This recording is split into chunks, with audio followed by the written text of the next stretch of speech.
morning, saints of God.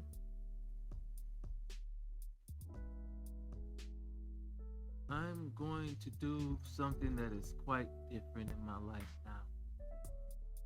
I'm going to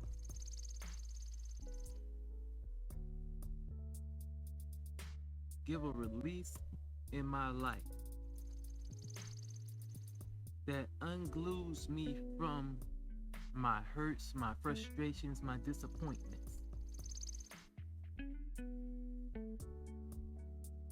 To actually share the things that I walked in secrecy for so long, hoping that, well, if nobody knows about it, I'll be okay. If I don't talk about it, I'll be okay. When the very things we are choosing not to talk about, the very image of perfection we're trying to put on,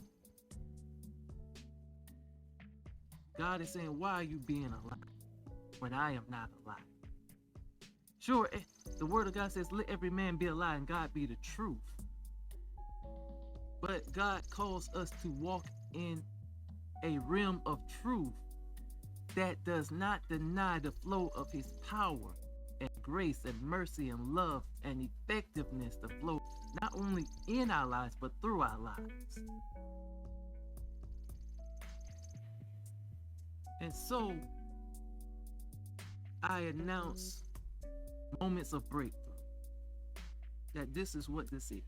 This is a moment of breakthrough. What is breakthrough? Breakthrough is a sudden shift or change favorably in a circumstance or event. Breakthrough is something that we all hope for and look for in our lives. From the unbeliever to the believer, deceive not yourself. Everyone is looking for a breakthrough in their life.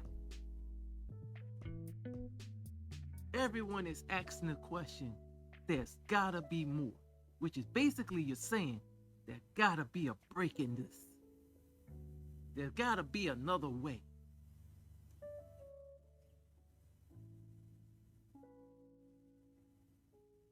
And so in life, when God put in my heart Breakthrough Ministries, I sat that on the back shelf many of times, many of years.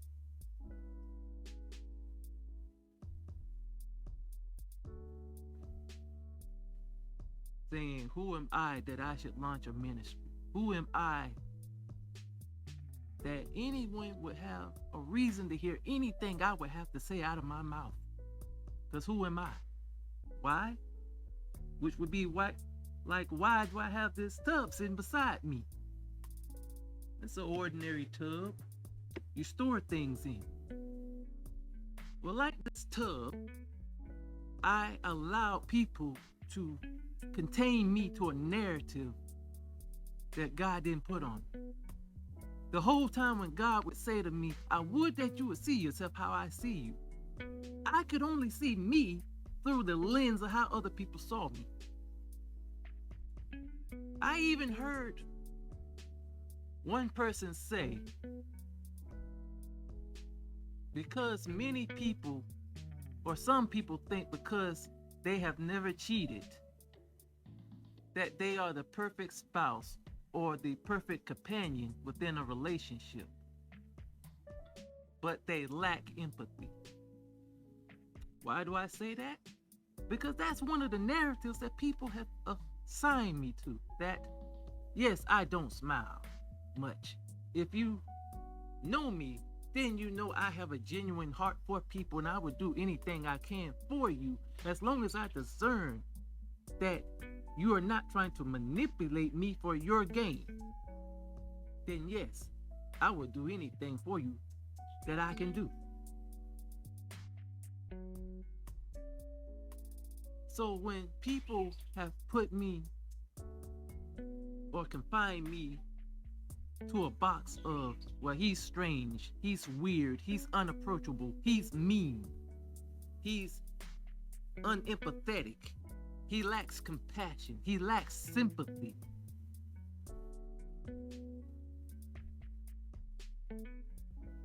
And I began to take on that narrative that I would not approach people. That if I was invited to an engagement, I'm trying to find the back of the room. I'm trying to find the corner to hide in, because my thought is, well, nobody don't want me here anyway. I'm not received anyway. I'm strange. I'm weird. People not gonna get me anyway. I'm just here. I'm just tolerated. And so that's the box I put myself in. That's the box I allowed people to put me in. Just because they didn't get me or didn't want to take the time to learn my heart, I allowed them to assign me my identity. When God says that is not who I created you to be.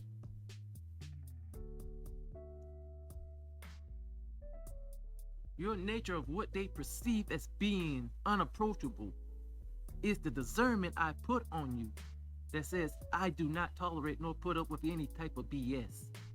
That I will call you to the carpet on your BS. And so when people begin to find this out about me, then I was labeled, you're mean, you're unapproachable, you're unsympathetic, you're unempathetic. You don't know how to relate to people. You don't know how to sympathize with people.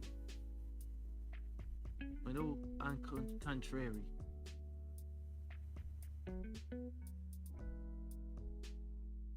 my heart breaks more for people than most people even care to realize. So,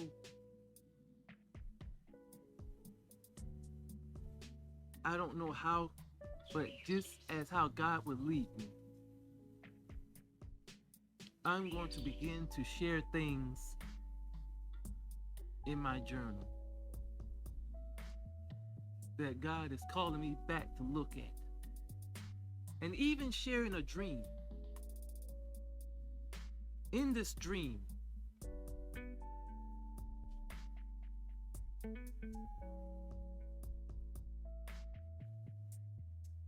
it was me and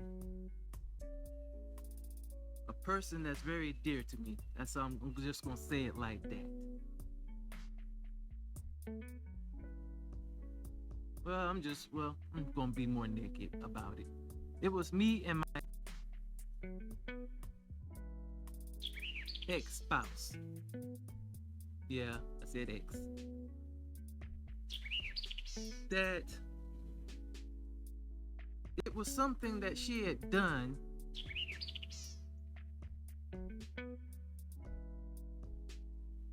I can't remember what, but the police was looking to arrest her. And we got separated.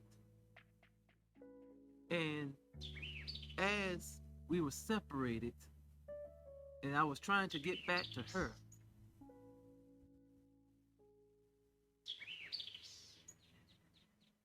I was trying to go unnoticed. I was trying to escape the sight of the people because I was in my underwear.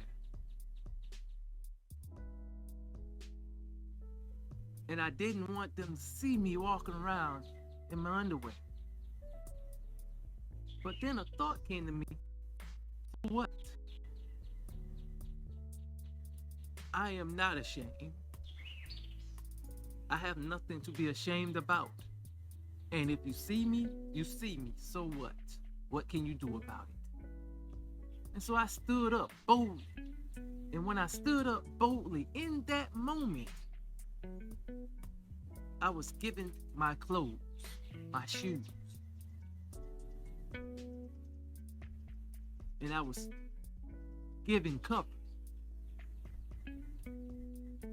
And I went back and I finally came back to my spouse.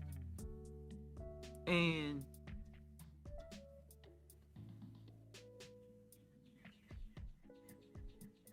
I forget much of the conversation, but she was like, let's get out of this city. I done had enough. Let's go.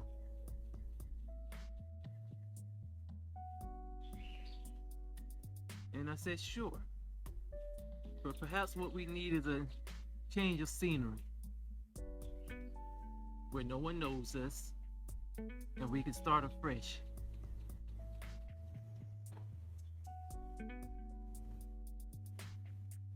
And perhaps when we are no longer looked for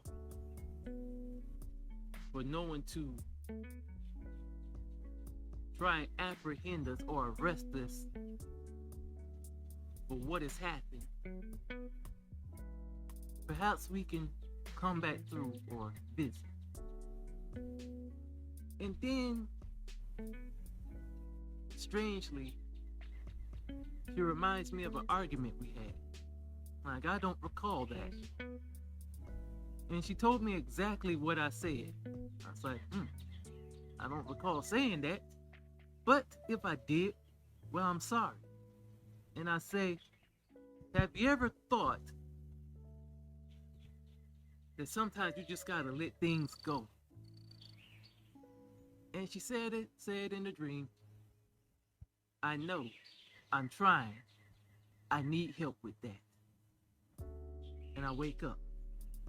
So, what brings me to I'm only going to expound on the earlier part of the dream, the close. That brings me to my testimony that I'm going to release after this video, that I've sat on and I've wondered, should I reveal this? Because if I reveal this, people is going to see my nakedness. People are going to talk. Well, most of the people have already talking. Most of the people are already talking about my story and have assumed the narrative to my story better than I can tell it. So, I am now in a place where God says, take the restraints off of me. Take the limits off of me. Meaning, take the limits off of yourself. Quit shrinking in the shadows and hiding, thinking you are not good enough. You are not worthy.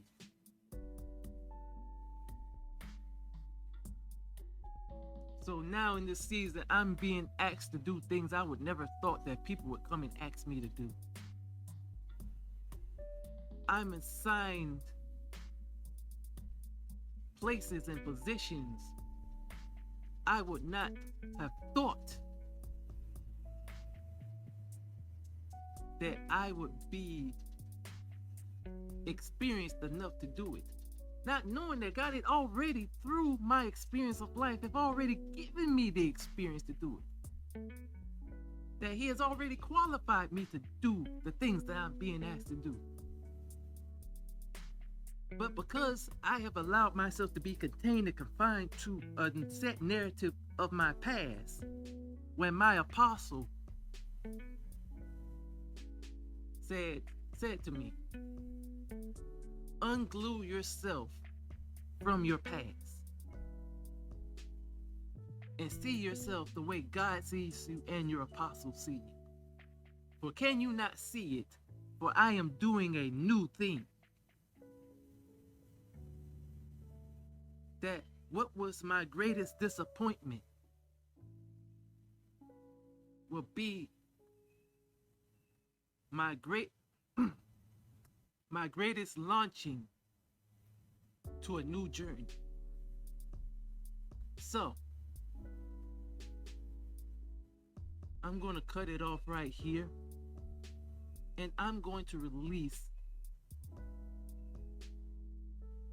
my testimony, my gospel, that I am not ashamed of. For it is my power unto salvation. It is what sets me free. It is what has qualified me for ministry. So, I bless you. I thank you. And I hope as I begin to share the things of God, how He leaves me in sharing it. I pray that you be blessed, that you be encouraged, that you be empowered with the tools, with the insight you need for the breakthrough you're looking for in your life.